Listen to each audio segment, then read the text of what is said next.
যার পথে কাটা দিতেন ইনি এটাই সেই বুড়ির বাড়ি। কাটা যেন মহানবী সাল্লাল্লাহু আলাইহি ওয়াসাল্লামের পায়ে গেঁথে যায়, বিঁধে যায়, তিনি যাতে কষ্ট পান সেজন্য কিন্তু এই পথেই কাঁটা বিছিয়ে দিতেন বুড়ি।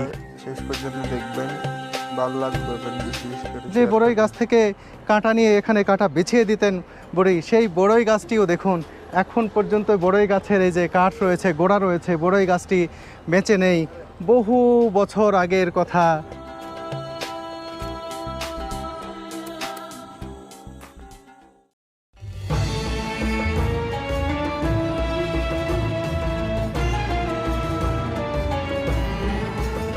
পাহাড়ের বুক চিরে তৈরি সুপ্রশস্ত রাস্তা ধরে ছুটে চলেছি সৌদি আরবের প্রাকৃতিক সৌন্দর্যমণ্ডিত নগরী তায়েফের দিকে। মক্কা থেকে তায়েফের দূরত্ব প্রায় 120 কিলোমিটার। সুদীর্ঘ এই পাহাড়ি পথের সৌন্দর্য